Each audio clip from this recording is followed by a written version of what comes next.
Hey everyone, welcome back to Brian's Mysteries and Adventures on Trail. Today we are going to be talking about the disappearance of Heather Elvis.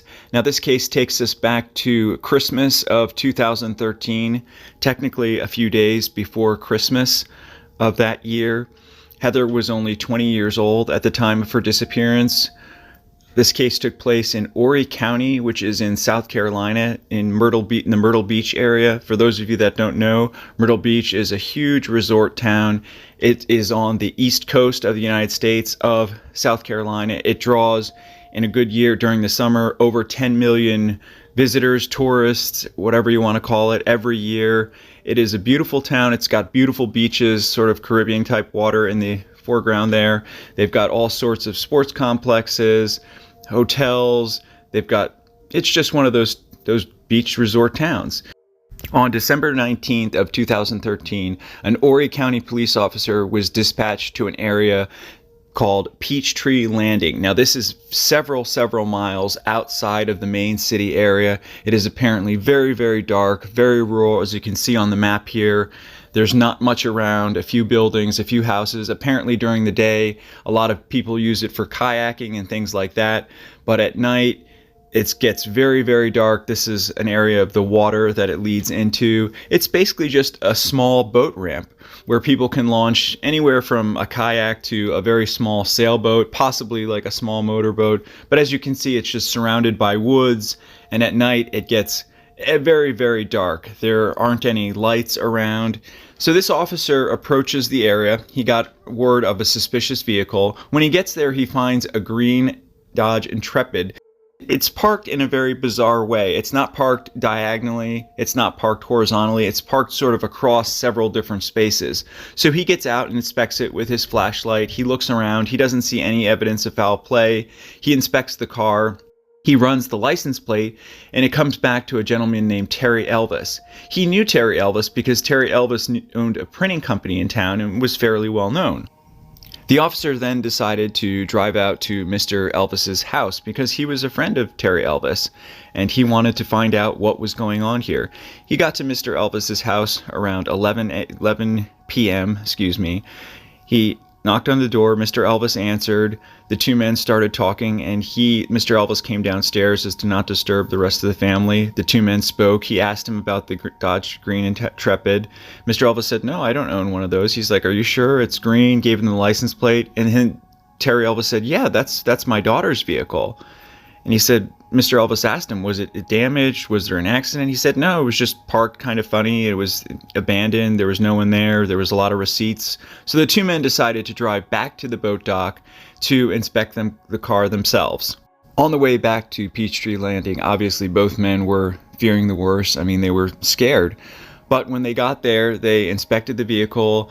They opened up the trunk, and it was just full of various sort of junk. There was no pocketbook. There was really no evidence that could help them. There was just a bunch of things and her father said that that's how Heather was. She always had a bunch of receipts. She was very messy. So it was no cause for concern. The officer asked then when he last saw her. Mr. Elvis replied that she had come over a few days before. She had come over to pick up a guitar. They were putting up the Christmas tree at that time. She was perfectly happy and nothing seemed amiss. At this point, Mr. Elvis obviously started calling Heather. Apparently, it kept going to voicemail automatically. He said that this was very unusual because she was very adamant about keeping her phone charged. She would panic if it got below a certain percentage. He got more and more concerned. He spoke more with the police officer, but they just couldn't find any evidence of anything wrong. So he let Mr. Elvis drive the car home. This could have been a problem because it could have messed with evidence, but that's what happened. Immediately thereafter, Mr. Elvis filed a missing persons case with the county officers for his daughter, Heather Elvis. This is Heather. They started putting up flyers, various billboards. According to her friends and family, Heather was a very vivacious young woman. She loved to sing. She had gotten involved in her church. She loved going on mission trips and various retreats.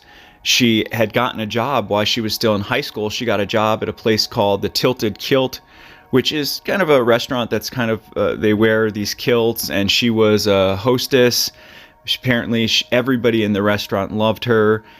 all the customers, all the other workers. She loved hair and makeup. She had always wanted to go into cosmetology, so she had been studying cosmetology. She had just interviewed for a really good job doing hair and makeup, various things like that. Actually, she had just done this interview the day that she disappeared. Heather is the middle child of 3 siblings. Apparently, she was very, very close with her other sister. Heather was close to her parents, her coworkers. Apparently, she didn't have an enemy in the world, so people couldn't understand what could have possibly happened to her. After her parents were looking through her social media, they remembered that on the 17th, she had come by the house and she had told them about a date that she had coming up and that she was very excited. The police finally figured out it was this guy named Steven, who she had gone to high school with. They were a couple years apart, but they did know each other. So they brought him in for questioning. They asked him about the date. He said that he had picked her up. They had gone down to downtown Myrtle Beach. They just walked around. They were enjoying themselves. He said that she was happy. He seemed like he didn't have anything to hide, so he went on. He said that they went to a restaurant called the Bandino's Cantina, after which they drove around for a little bit. He said that she was very impressed that he could drive stick shift. He asked her if he could teach her, so they went to a parking lot somewhere near where he lived. He's taught her how to drive stick, and apparently she was just so excited about this, she sent her parents a text message. This is actually the police photo of her that night. She looks very happy. Nothing is wrong. Afterwards, he said that they went back to his house for a little bit to watch a movie, have some more snacks, which, again, he was very open and honest.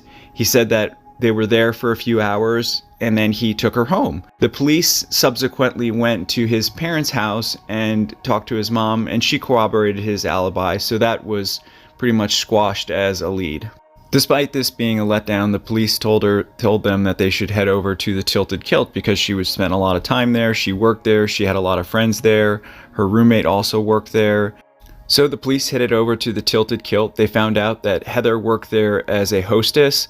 Her manager said that everybody loved her, but she didn't know where she was. She said that if someone did know where she was, it would be Sidney Moore, which is this man. They asked who that was. She replied that he was a restaurant maintenance worker who had worked there for several months. He came in after hours to do maintenance, clean. They said that they could see this relationship developing between Sidney and Heather. However, Sidney was almost double Heather's age. He was almost 40, where she was almost 20. However, according to the employees, they both seemed happy. Of course, this set off red flags for the officers. However, the employees weren't sure if it was an intimate relationship at that point. By the fall of that year, though, most of the employees knew that this had developed into a full-blown intimate relationship. It was during the fall of that year that Heather started receiving very nasty text messages coming from Sidney's phone, but she knew it was probably not Sidney. She was trying to figure out who it was, till she finally realized that it was Sidney's wife, Tammy Moore.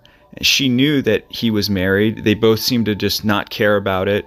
But obviously at this point, Tammy had found out and she was livid. These texts just got worse and worse, and apparently Tammy wore the pants in the family. She was very aggressive, she was very possessive, she was very controlling.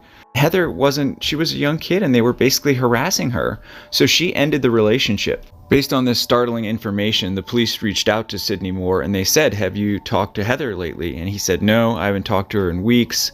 They kept pressing him. All of a sudden he said, "Well, I might have talked to her the other night." The officer said, "Well, wait a minute, you just told me you hadn't talked to her." They obviously knew that he was lying at this point, so they sent a couple officers out to his home to talk to him some more in person. Meanwhile, they had their detectives do background checks on both Tammy Moore and Sidney Moore. They found out that they were both so obsessed with Disney World, they actually homeschooled their 3 kids. This is the first time they found out they had 3 children. They also found out from relatives that when they got married, Sidney had basically cut all ties from his family, that Tammy was extremely controlling. This did not sound good. Meanwhile, the officers had arrived at Sidney Moore's house. It was pitch black. They did have their body cams on. You can't see anything. There is some audio. This is the audio right here. What's going on, man? Oh, yeah. What's your name, man? Sidney. What's your relationship with her? There is no relationship. He basically denied any relationship. He said that it was over, weeks ago. They said, "You realize this girl's missing. We want to find her. We need to find her." He protested, "Well, I want you to find her too, but I couldn't have done anything to her because my wife had handcuffed me to the bed as punishment for having this affair with this young woman." He also stated that Heather had been leaving notes on his truck. He said that he had only called her to break things off. The police found this very suspicious because he had previously told them that the relationship had ended over 2 months ago. The cell phone records showed that he had called her on the 18th, so why had he done this? They also questioned him about his whereabouts on the 18th. They asked if he had been down to Peachtree Landing. He said no, he hadn't been down there in probably over a year. He said that this is when he told them the story about the bed. The police subsequently left with a very uneasy feeling about them, and they decided to visit Heather's roommate, Bree, who she also worked about. Bree and them were very good friends. Bree told a completely different story. She said that Heather had called that night, the 18th, hysterically crying. She said that Sidney had called her and wanted her to meet her somewhere. She tried to convince Heather not to do this. She told her to sleep on it, to not go. Heather was apparently very confused. She didn't know whether Sidney was telling the truth. Sidney told her that he had just left his wife for her.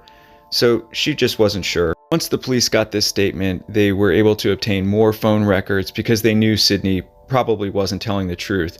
They got these phone records, and one showed that a phone call to Heather's phone came from a payphone from a gas station that was way out in the middle of nowhere. They were able to obtain surveillance video. Now, I know this doesn't look that great. Their copy was obviously a lot better, but you can see the payphone on the right, the suspect coming. They could see the clothes. To them, it was pretty clear that it was Sidney Moore. They knew that Sidney had said that he was at home the whole time. He was tied to this bed. They brought him in for another round of questioning. They strategically armed the questions, asking him, had he made any phone calls that night? Had he been out to this gas station on 10th Avenue? Had he possibly used a payphone? He denied. They kept pressing him. They said, "Hey, look, Sidney, we've got video surveillance of that area. Are you sure you didn't make any cell phone calls?" He said, "Well, yeah, maybe I was there." They said, "Well, then let's start this again because you just told us you hadn't." He said, "Oh, everything was true. I just didn't want to tell you about the call." They kept pressing him on the Peachtree Landing as well, but he denied. He said he hadn't been there in over a year. He left a free man that night. However, the police at this point were leaning more towards the fact that this was probably a homicide case. Once they had this interrogation, they decided to step up the pressure, and they went over to the Moore family home without a search warrant. However, Tammy Moore was home. She allowed the officers to gain entry. They said that they could take pictures of certain things, however, only what she allowed them to. They, of course, noticed immediately that there was a security system all around the house and outside as well. The police didn't let on to Tammy that they had seen the cameras, nor did they take pictures because they wanted to come back with a full search warrant, which on December 23rd, the police were able to get a full search warrant, which allowed them to enter the house, take pictures of anything they needed. The first thing that the officer noticed that the security system that had been there was completely changed. It was a completely new model. The other one had been ripped out and a new one had been installed, which of course raised red flags because security system, if you're on camera, that would have been a rock solid alibi. Why destroy that and put in a new one? At this point, the local media had picked up on it, the national media picked up on it, and in Myrtle Beach, this had become a sensation, and people actually became entrenched in their positions. Some people taking the Elvis side, some people taking the Moore side, and it got really ugly. I mean, it was just unbelievable how people got. The Moores were writing these terrible things on Facebook about Heather. Who does this? There's a young girl missing, you're a suspect, and you're going to go online and put all these nasty comments on Facebook. This was mainly Tammy Moore who was doing this. It was around this time that the police actually received more cell phone data, which located the phone, and it did show that after Heather had made that call to Bree, she had actually left her apartment. She had actually made a phone call to Sidney around 3:30 a.m. that evening. This also indicated that Heather was in fact at Peachtree Landing. However, her phone went dead at 3:45 a.m. that morning.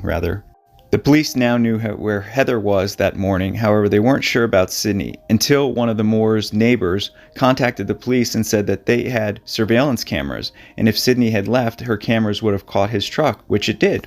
Those surveillance cameras also captured what looked like the Moore's Ford F-150 going back towards the Moore's house later that morning. The police finally, on February 23rd, got a search warrant, an arrest warrant. They stormed the Moore's house with the intent to arrest them. They found the house completely in disarray. There was garbage everywhere. The kids' rooms were trashed. There was all kinds of litter in the backyard. They found the Ford F-150 in the garage. They, of course, confiscated that as well, took it in for processing. This is when both Sidney and Tammy Moore were arrested, and they were charged with homicide, kidnapping, reckless endangerment, and several other charges. The prosecution decided that they would both be charged, however, they would be charged separately, that Sidney would be charged first. At this point, they obviously started building their case, gathering all the evidence that they had. They knew it was going to be an uphill battle because a lot of the evidence was circumstantial evidence. According to the authorities and people involved, this case got so much attention. There was so much attention online. The town had involved themselves, entrenched themselves on different sides. At one point, Terry Elvis was taking out his trash, and there was a drive-by attempt on his life. Thankfully, he escaped unharmed.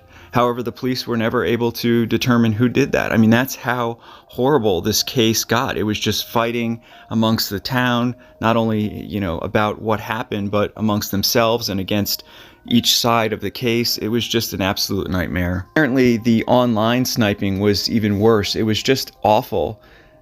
This case just went on, and unfortunately, the prosecution did have to end up dropping the homicide charges because they just didn't have enough. They felt like the case wasn't going their way. They, of course, presented all the surveillance videos, the phone evidence. They knew that they had the right people. They just didn't have enough at that point.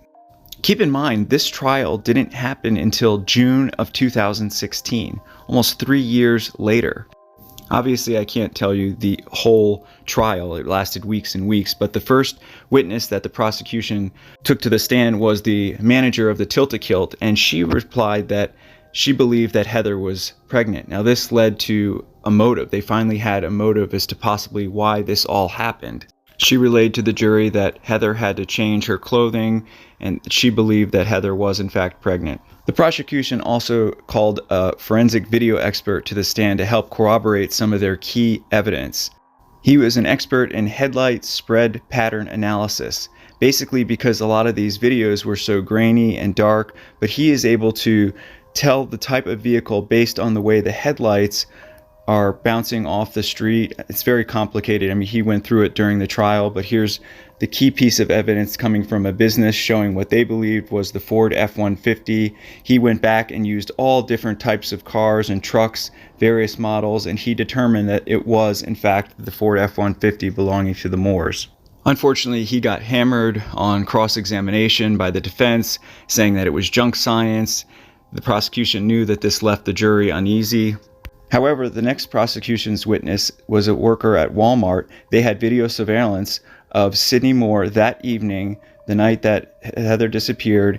He was there at 1:30 a.m. in the morning, right around the same time as the phone call, right before the time as the phone call. He only bought a few things. They could clearly see it was him. It was a pregnancy test. He paid cash for it. They had the receipt. This was a huge blow to the defense. Right after he made that purchase at that Walmart, he went right to that payphone at that gas station at approximately 1:30 a.m. where he made that phone call to Heather Elvis. Instead of taking the stand, Sidney actually called a press conference and said that he was buying that test for his wife, which of course made no sense, but it was actually a smart move, so he didn't actually have to take the stand. Unfortunately, after jury deliberations, it ended up in a hung jury 10-2, so it ended up in a mistrial, and he was allowed to go free. Despite this being a huge blow to the family, the prosecution, they now had to prepare for the trial of Tammy Moore, who was going on trial for the same charges, kidnapping in the first degree. The first witness that the prosecution called was a friend of the family. He described that one day when he was over there, he noticed that Sidney was getting a new tattoo under his belly button that read Tammy. When he inquired about it, he heard Tammy say, "If you hadn't messed around with that girl, we wouldn't be in this position," basically saying that she was branding him as punishment for having this affair. It just led to showing Tammy's personality, how controlling she was. The next witness they called was a friend of Sidney's. At one point during this family barbecues at the Moore's family, Sidney pulled out a flip phone and showed this man a picture which appeared to be Heather in a very bad state. She was obviously tied up, and it wasn't something that he felt that she would be able to get out of, and this was just terrifying to him. The man asked Sidney why he had this, why he had done this, and he said that he had to show Tammy proof that he had done what they agreed to do. Unfortunately, this witness at one point in his life had served time in jail for drugs. He at one point had made a phone call to his mother. His mother asked him, "Why didn't you ever tell me about this picture on the phone?" And he said, "Mom, don't worry about it. I was just making that up." So the defense obviously tried to tear him down, but in reality, he just said that to his mom because he didn't want his mom getting involved in the situation because he knew how dangerous Tammy was. Despite her lawyers telling Tammy not to take the stand, she did. It wasn't long before she was digging her own hole. She actually called the prosecutor by her first name. She accused the prosecutor of having an affair. It was just downhill from there. She just dug her own grave, so to speak. Not only that, the prosecution had all the terrible Facebook posts that Tammy had posted years before after Heather had gone missing. She had no excuse. She had no reason for why she had did that except for the fact that she was just being mean. It wasn't until 2018 when this trial came to a conclusion. Tammy was found guilty and sentenced to 2 30-year sentences for kidnapping, aggravated assault. But at the time, they still had to figure out how to retry Sidney.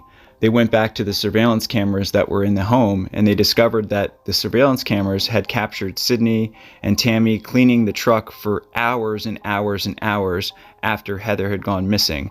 That, coupled with other evidence, Sidney was subsequently found guilty of the same charges and sentenced to 2 30-year sentences. Despite this, there were still so many unanswered questions. They still didn't know where Heather was. They still didn't have her remains.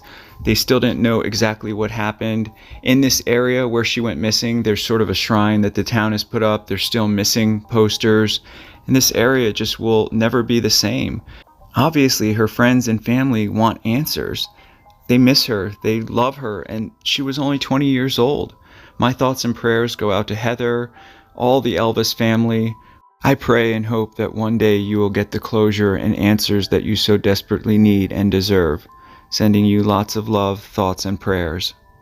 I want to thank everybody for watching, as always. Special thank you to co.ag for providing the background music, and I will see you all in the next one. Take care. Hey everyone, thanks for sticking with me to the end. This was obviously a very, very hard case. I actually had some tears at one point. I mean, these two suspects, in my opinion, are guilty of all the charges, even the ones that were dropped, just sociopaths, and I just pray that the family gets the answers that they deserve. Copyright disclaimer: under Section 107 of the Copyright Act 1976, allowance is made for fair use for purposes such as criticism, comment, teaching, education. No copyright infringement is intended. The clips used in this video are brief, edited, usually with me narrating over, showing only amounts needed to make my point. I do not own or claim to own the rights to the footage. This video is considered fair use by YouTube and federal copyright law. Thank you, happy holidays, and I'll see you guys in the next one. Take care.